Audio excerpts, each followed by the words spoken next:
कौटिल्य का अर्थशास्त्र। कौटिल्य ने अपनी पुस्तक अर्थशास्त्र लिखा। अर्थशास्त्र उन्होंने उस समय लिखा जब मौर्य वंश की स्थापना करने के बाद ये शासन चलेगी कैसे, उसके विषय वस्तु पर राजा और राजा के कृत्य, प्रजा और अंतर्राष्ट्रीय संबंधों को उन्होंने जोड़कर एक कूटनीतिक शब्दों को आधार बनाया। यह एक राजनीतिक पुस्तक है, राजनीतिक विषयों पर बल दी गई है। इसके रचनाकार कौटिल्य, विष्णुगुप्त या चाणक्य कहा जाता है। हालांकि अक्सर यदि पीटी क्वेश्चन देखा जाए तो वहां पर चाणक्य ही रहता है या कौटिल्य रहता है। चाणक्य हमारे उस समय में विद्वान हुए, एक आचार्य हुए, जो उस समय में देश की शासन और राजनीति को सैद्धांतिक विचारधारा से जोड़ने का कार्य किया। इन्हें भारत में पॉलिटिकल साइंस का जन्मदाता भी कहा जाता है। इनकी दो बात क्वेश्चन आती है। कौटिल्य की अर्थशास्त्र जो 200 शब्दों में पूछा गया है, और दूसरा आता है कि इनके सप्तांग सिद्धांत क्या है। हालांकि पढ़ने के लिए तो पूरा कौटिल्य पढ़िए, और कौटिल्य का जो तर्क है वो बड़े ही गूढ़ विषय है। कौटिल्य ने अपनी पुस्तक अर्थशास्त्र को लिखा। अर्थशास्त्र में राजनीतिक विषयों का उल्लेख है। अब इसमें किस बातों पर बल दी गई, यह भी प्रश्न आया, तो राजनीतिक विषयों पर बल दिया गया। अर्थशास्त्र में कुल 6000 श्लोक है। ये संस्कृत भाषा में उन्होंने लिखा है। इसमें 150 अध्याय है, अधिकरण 15 है। 15 अधिकरण में अर्थशास्त्र के उन तमाम तथ्यों को उजागर किया कि आखिर कौटिल्य क्या कहना चाह रहे हैं।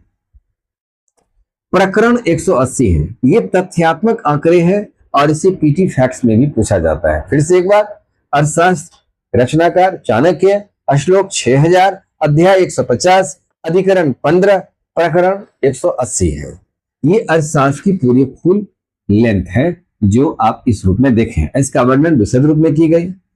अब कहता है यथार्थवादी, इनमें इस बात पर बल दिया कि इनका उद्देश्य क्या है, क्या कहना चाहते हैं कौटिल्य के अर्थशास्त्र। तो थोड़ा जैसे आप नेट जेआरएफ की ओर जाते हैं, थोड़ा कॉन्सेप्ट को बहुत गहरापन लाया जाता है। उसके आधार में दिया यथार्थवादी व्यवहारिक राजनीतिज्ञ, सार्वजनिक क्षेत्र में कार्य करने वाले व्यक्ति को व्यवहारिक जीवन का सामना करना पड़ता है।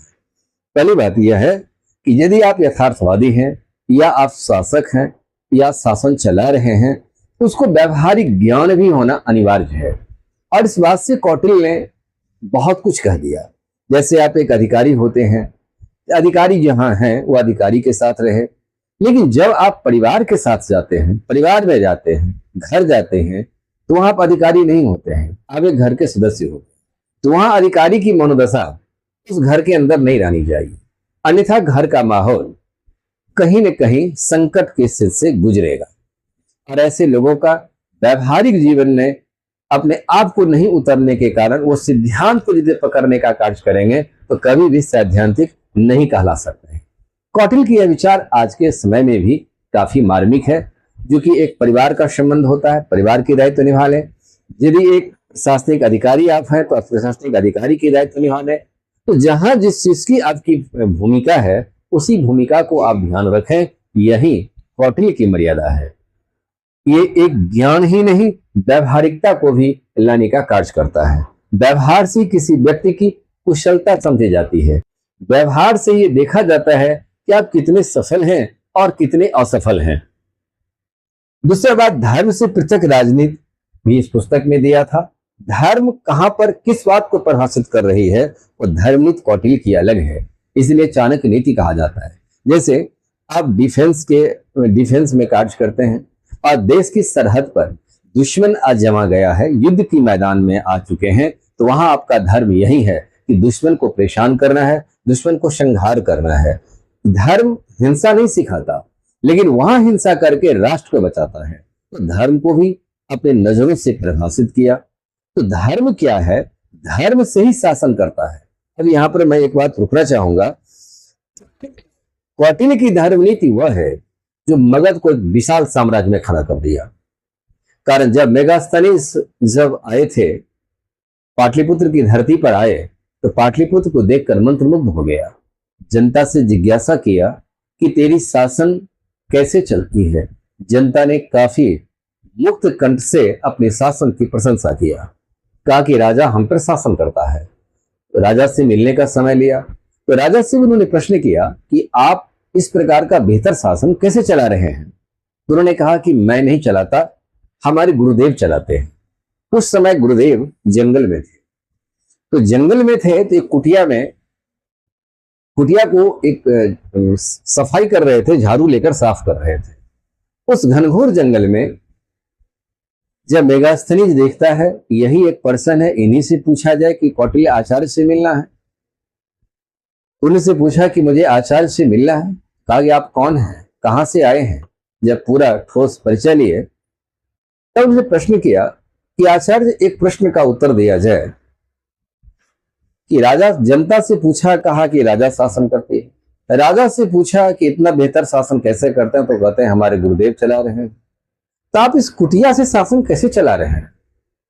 कहा कि आपकी सूचना गलत है, मैं शासन नहीं करता, धर्म शासन करता है।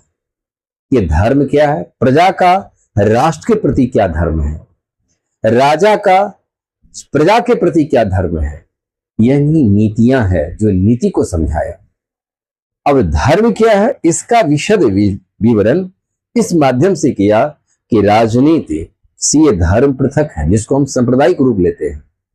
धर्म एक नीति है जहां मुझे व्यवहारिक ज्ञानों से अवतरित की जाती है, नैतिकता की भावना को उत्पन्न करता है, यह धर्म है। अर्थात मगध इतना बड़ा साम्राज्य में विस्तार हुआ, उसका मूल कारण धर्म आधारित शासन। यह बात कौटिल्य ने दिखाई। फिर एक बात और है, धर्म को राजनीति से जोड़ा महात्मा गांधी ने भी।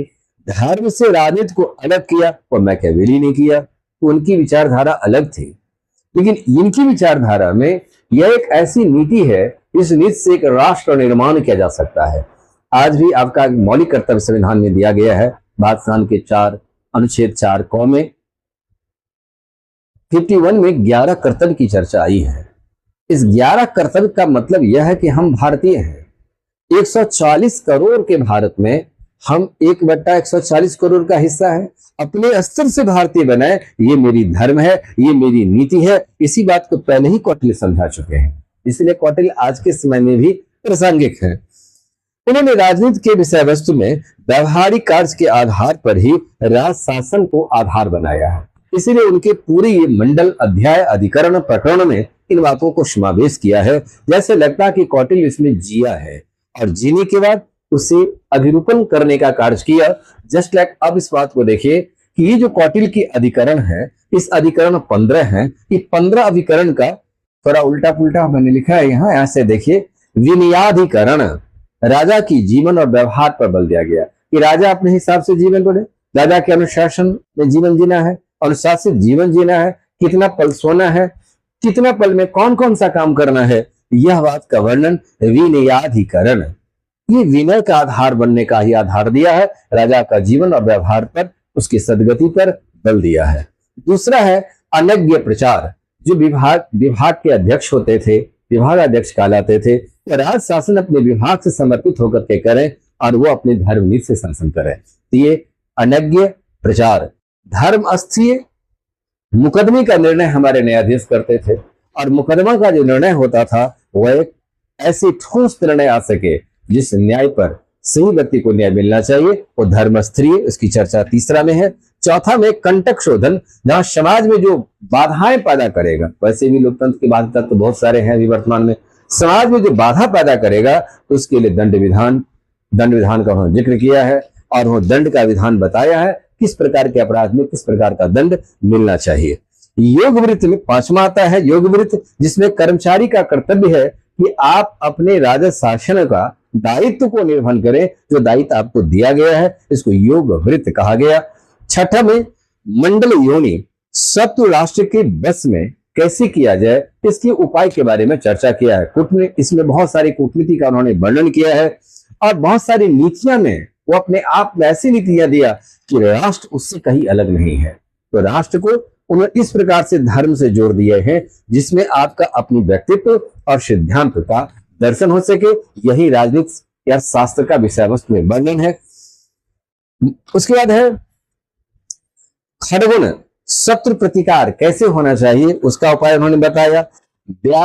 व्यास नाधिकारक, जिसमें राज्य पर यदि कोई विपत्ति आता है उस समय में राज्य के प्रति जनता का, जनता के प्रति राज्य का और राज्य शासन का क्या दायित्व होता है, ये व्यसनाधिकारक शब्द का चर्चा किया गया। 9वां में अभियारात्म कर्म की चर्चा आई है, जिससे विजय स्थान से पूर्व विजय हम कैसे प्राप्त करेंगे, सफलता हमारे पक्ष में आए, इसकी रणनीति की चर्चा की गई है। सांग्रामिक विजय, युद्ध कैसे लड़ा जाए, किस तकनीकी के साथ युद्ध लड़ा जाए, उसकी एक विचार हो, उसकी एक प्लानिंग हो, ताकि मैं युद्ध को जीत सकूं।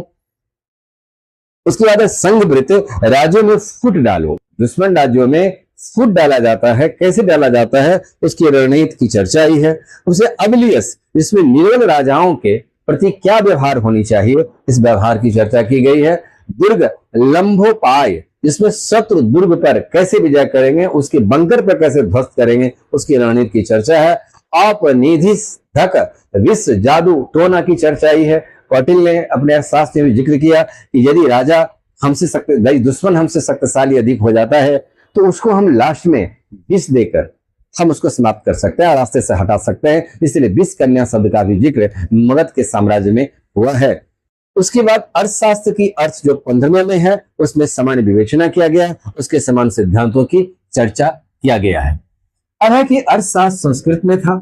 इस संस्कृत से सबसे पहला अंग्रेजी में अनुवाद श्याम शास्त्री, डॉक्टर श्याम शास्त्री ने किया था। इसका अंग्रेजी अनुवाद होने के बाद फिर अन्य विद्वानों ने भी समय समय पर इसका अंग्रेजी अनुवाद करने का कार्य किया। यह राजनीतिक विषय पर आधारित जो अपने विषय वस्तु की वर्णन किया है, कौटिल्य उन तमाम राज्य शासन व्यवस्थाओं को समेटने का कार्य अर्थशास्त्र के माध्यम से किया है। अब क्या है सर, पूछना चाहते हैं कि यथार्थवादी और सत्यवादी, अर्थार्थवादी जो है सत्यवादी को कहां तक चरितार्थ? देखिए, यथार्थवादी सत्य नीति फिर आधार हो गया नैतिकता से, वो नैतिक धर्म से आ गया, जो धर्म नीति सिखाता है। और यथार्थ हो जाता है रियलिस्टिक, जो वास्तविक रूप से क्या होना चाहिए, वास्तविकता क्या है, वास्तविकता के आईने की झरोखे से जब आप किसी को प्राप्त करते हैं, उस आंकड़े को, उसके तथ्य को, उसको समेटने का काम करते हैं, तो यथार्थ है, वो रियलिस्टिक कहा जाता है। उसका यथार्थ कहता है तो राजनीति यथार्थ की भी राजनीति करता है, सही वास्तविकता के पन्नों पर लेकर चलती है, इसमें उसकी सत्यता की अंश आती है, तो उसी के भीतर वह निहित है यथार्थ। अंतरराष्ट्रीय रूप में भी यथार्थवादी विचारक फिर उनके यथार्थवादी विचारक की श्रेणी में रखा जाता है। कुछ ऐसे विद्वान हुए। आगे और कोई क्वेश्चन किसी जन? भौतिकवादी हो गया कि आप यहाँ की जो सुख व्यवस्थाओं को आप ग्रहण करने की क्षमता रखते हैं, ये भौतिक सुख हो। हाँ, देखिए, ये आगे की चर्चा आई है जिसमें से अर्थ, धर्म, कर्म, मोक्ष, ये भारतीय दर्शन के 4 पुरुषार्थ हैं। इस पर हमारे बहुत सारे ऋषि संतों ने भी चर्चा किया है, मुनि ने भी चर्चा किया है, और भारत की जो प्रारंभिक दर्शन में आए हैं जो भी हमारे ऋषि मुनि, कनाद मुनि ने भी इसको चर्चा किया। कनाद ने केमिस्ट्री का उनका भारत में पिता कहा जाता है। उन्होंने सबसे पहले बात को जिक्र किया था, चित जल पावक गगन समीरा पंच तत्व यह अधम शरीर। ठीक है, और कुछ क्वेश्चन? कोई क्वेश्चन? ठीक।